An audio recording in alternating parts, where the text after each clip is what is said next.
बिस्मिल्लाहिर्रहमानिर्रहीम अस्सलामुअलैकुम। अगर मैं इस लफ्ज़ को बाइट की बजाय बीट पढ़ूँ, मीट की बजाय मेट पढ़ूँ, आउट की बजाय ऊट पढ़ूँ तो कैसा लगेगा? जी हाँ, ऐसे भी ये था। इन अल्फाज की इब्तदाई प्रोनाउंसिएशन ऐसी ही थी, लेकिन बाद में ये बाइट, मीट और आउट कहलाए। आज के लेक्चर में मैं बात करूँगा 501 English BS applied linguistics virtual university की तरफ से फाइनल एग्ज़ाम के लेसन 21 के पहले दो टॉपिक आज के लेक्चर में डिस्कस किए जाएंगे। डियर स्टूडेंट्स, मेरी इंट्रोडक्टरी वीडियो इसी चैनल पर मौजूद है और अगर मेरे ये आप लेक्चर फॉलो करेंगे तो ना सिर्फ आपके फाइनल के एग्ज़ाम बल्कि आपका पूरा BS और आपकी लेक्चरर इंग्लिश की तैयारी भी होती रहेगी। मैं A से Z तक हर चीज़ को एक्सप्लेन करने की कोशिश करता हूँ।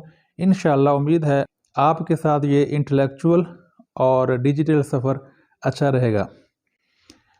सो लेट्स गेट स्टार्टेड। आज के टॉपिक को बाकायदा स्टार्ट करने से पहले let's have a quick look at brief ages. Anglo Saxon age, इसे ओल्ड इंग्लिश भी कहा जाता है, ये 5th सेंचुरी से शुरू हुई है और 1066 पर ख़त्म हुई है। और एंग्लो नॉर्मन एज, ये मिडिल इंग्लिश भी कहते हैं इसे, ये 1066 से 1500 तक।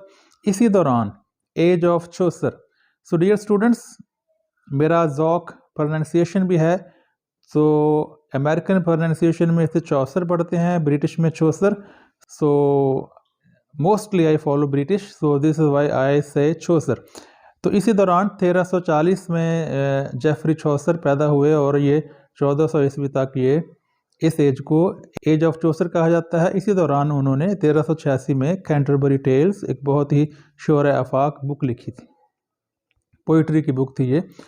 और इस दौरान 1500 से 1600 के दरमियानी एज को रिनेसेंस एज भी कहते हैं। 1500 से 1700 ईस्वी तक जो सेंचुरीज हैं इन्हें कहा जाता है अर्ली मॉडर्न इंग्लिश। और ये इसी इंग्लिश में ज़्यादातर विलियम शेक्सपियर ने लिखा है, और विलियम शेक्सपियर ने भी बहुत बड़ा रोल प्ले किया है इंग्लिश को मॉडर्न बनाने में। जेफरी चौसर को इंग्लिश लैंग्वेज का फादर भी कहा जाता है और इंग्लिश नावल और ड्रामा का ग्रैंडफादर। और इसी तरह शेक्सपियर ने मॉडर्न इंग्लिश को बहुत ज़्यादा परवान चढ़ाया अपनी शायरी में। असल में ये पोइट्रिक प्लेस थे, ये जो प्लेस थे ये पोइट्री में लिखे हुए थे। और फिर मॉडर्न इंग्लिश जो थी ये 1700 टू डेट अब तक जो इस्तेमाल हो रही है इसे मॉडर्न इंग्लिश कहा जाता है। तो आज का लेक्चर नंबर 1 जो है हिस्ट्री ऑफ इंग्लिश लैंग्वेज, ये बुक का नेम है और कोड इसका 501 है। आज का टॉपिक यानी मिड टर्म में जो पेपर होंगे उसका पहला टॉपिक है 101 middle to modern English 1500 to 1650 AD। What are the reasons of the shift from Middle English to Modern English? Middle English यानी 1100 से 1500 तक जो इंग्लिश थी ये मॉडर्न शक्ल में क्यों तब्दील हुई, यानी 1500 से अब तक जो इंग्लिश है इसमें ये तब्दीली क्यों कर हुई। All Middle English long vowels underwent extensive alteration during this period। Middle English में जो लॉन्ग वाउल्स थे ये गुजरे बहुत बड़ी तब्दीली से इस पीरियड के दौरान। वाउल्स की दो बड़ी अकसाम है, शॉर्ट वाउल्स और लॉन्ग वाउल्स। यानी आज के ये जो हम पढ़ते हैं ई और ओ ऊ, ये लॉन्ग वाउल्स हैं, और श्वा शॉर्ट वाउल है, और इस तरह एह और ए ये शॉर्ट वाउल है। यानी वो वाउल्स जो सिंबल के साथ कॉलन्स आगे लगाए जाएं उन्हें लॉन्ग वाउल कहते हैं, और बगैर कॉलन्स के उन्हें शॉर्ट वाउल्स कहा जाता है। अच्छा स्टूडेंट्स, ये भी जहन में रखें, एक्सेंटेड या स्ट्रेस्ड सिलेबल्स। आपको पता है कोई बड़ा वर्ड 2 या 2 से ज़्यादा सिलेबल्स पर मुश्तमिल होता है। सिलेबल्स की तकसीम साउंड्स पर है बोलने में, जैसे कैंसल 2 सिलेबल्स वर्ड है। कैंसल, कैन पे जोर दिया जाता है, इसे एक्सेंटेड कहते हैं या स्ट्रेस्ड कहते हैं, और सल पे जोर नहीं दिया जाता, इस हिस्से पर जोर दिया जाता है, उसे कहा जाता है एक्सेंटेड या स्ट्रेस्ड सिलेबल्स। और जिन पर जोर नहीं दिया जाता, आराम से पढ़ा जाता है, उन्हें कहते हैं अनएक्सेंटेड या अनस्ट्रेस्ड सिलेबल्स। एक्सेंटेड सिलेबल्स जो थे, इनमें जो शॉर्ट बाउल से रिमेन कंपैरेटिवली स्टेबल, इनमें तब्दीली नहीं हुई, मुकाबलतन ये असली हालत में बरकरार रहे, स्टेबल रहे। यानी जो छोटी फॉर्म्स जो थी वो तब्दील नहीं हुई, लॉन्ग बाउल में ही ज़्यादा तब्दीली आई। If we compare Chaucer's pronunciation of the short vowels with ours, अगर हम जेफरी चौसर ने जो इस्तेमाल किए शॉर्ट वाउल उसका आजकल के दौर से मुकाबला करें, we note only 2 changes of importance, सिर्फ 2 तब्दीलियाँ ऐसी हैं जो कि अहमियत रखती हैं, दोज ऑफ ए एंड ऊ, इन 2 वाउल्स में तब्दीलियाँ हुई हैं। इन सम केसेस, कुछ मिसालों में दिस एम ई का मतलब है मॉडर्न इंग्लिश और ओ ई का मतलब है ओल्ड इंग्लिश। यानी ये जो आज का ए है मॉडर्न इंग्लिश का, represented in O E, Old English में ये ए के तौर पर पढ़ा जाता था ऐसे, जैसे at, apple, back. And the new pronunciation was therefore a return to approximately the form that the word had in Old English. और जो न्यू प्रोनाउंसिएशन है ये दोबारा ओल्ड इंग्लिश की तरह होगी। It is the usual pronunciation in America, America में भी आम तलफ़्फ़ुज़ इसका यही है। And a considerable part of the southern England today, और आज जो आजकल का जो जनूबी इंग्लैंड है इसमें भी अक्सर इलाकों में ऐसे ही बोला जाता है। The change that u underwent was what is known as unrounding, ऊ में जो तब्दीली की गई है, अनराउंडिंग का मतलब है होंठों को पूरा गोल नहीं किया जाता था, जैसे फुल। अब अगर हम एफ डबल एल फूल पढ़ेंगे तो होंठ पूरे गोल हैं, फूल, और अगर हम फुल पढ़ेंगे तो होंठ अनराउंडिंग है, यानी गोल नहीं है। In Chaucer the pronunciation this vowel was like the u in full, यानी अगर हम एफ डब्ल्यू एल को फूल पढ़ते हैं तो चौसर के दौर में इसे फुल पढ़ा जाता था, यानी ऊ लॉन्ग वाउल एग्जिस्ट नहीं करता था, इसकी जगह शॉर्ट वाउल था। By the 16th century it seems to have become, ऐसे लगता है कि 16वीं सदी तक ये बन गया था, इन मोस्ट वर्ड्स, ज़्यादातर अल्फाज में, the sound we have in but, जैसा कि आजकल हम पढ़ते हैं बट, इस तरह, यानी बजाय ऊ के ये फुल ऊ बना, और 16वीं सदी तक ये खट बना। 16वीं सदी तक यही ऊ जो है ये बट और खट में तब्दील हो गया, यानी 16वीं सदी से पहले हम ये कह सकते हैं cut, boot.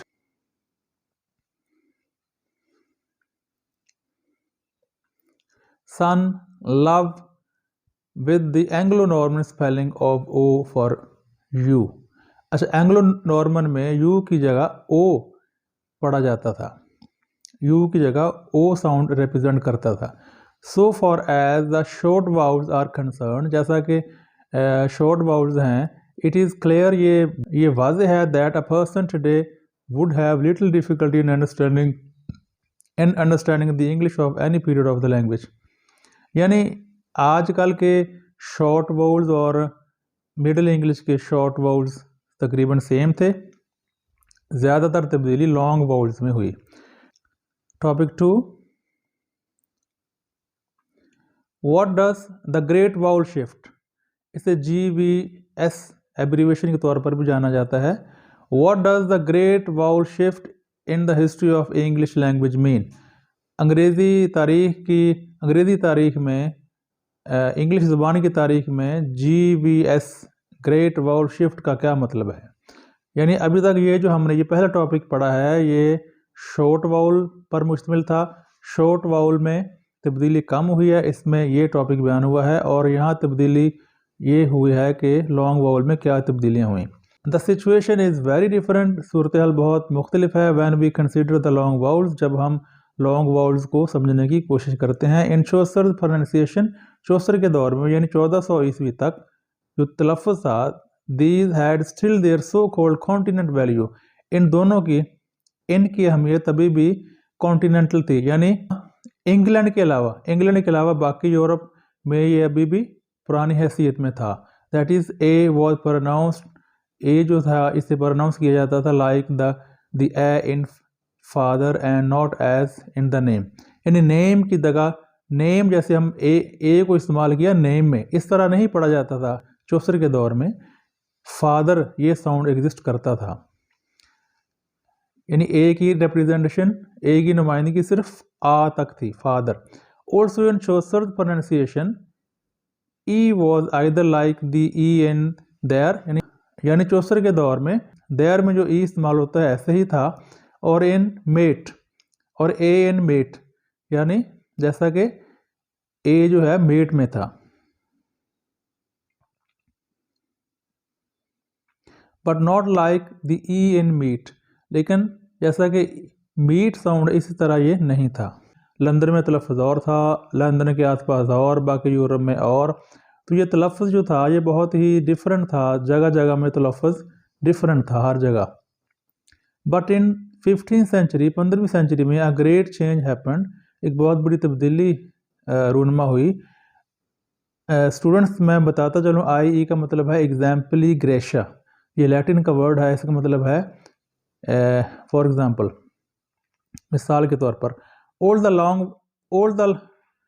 Long vowels gradually came to be pronounced, तमाम लॉन्ग वाउल जो थे वो उन्हें अदा किया जाने लगा with the greater elevation of the tongue, ज़ुबान को ज़्यादा बुलंद करके, एलिवेशन मीन बुलंद करके, टंग ज़ुबान को, and closing of the mouth, और माउथ को क्लोज करके, यानी जो पहले कहा गया जैसे ऊ नहीं ओ, फूल कहेंगे तो ऊ राउंडिंग है, ज़्यादा राउंड है, ज़ुबान अंदर से ऊपर की तरफ गई है, ज़्यादा ऊपर की तरफ गई है, और जो होंठ हैं वो माउथ ज़्यादा क्लोज हुआ है, और होंठ ज़्यादा एक दूसरे के करीब हुए हैं। फूल ऊ और ओ, फुल कहेंगे ज़ुबान नीचे होगी और होंठ ज़्यादा खुले होंगे। Most of the long vowels had approximately acquired their present pronunciation at least by the 16th century. ज़्यादातर जो लॉन्ग वाउल से कम 16वीं सदी तक उनका पुराना तलफ़्फ़ुज़ ही रहा। ज़्यादातर जो लॉन्ग वाउल से वो 16वीं सदी तक वैसे बन चुके थे जैसा कि आज हम बोल रहे हैं। The change occurred at the end of the 17th century. 17वीं सदी के इख्तिताम पर यह तब्दीली वाक़ई हुई, and had become general by the middle of the 18th, और आम हो गई ये 1750 के लगभग।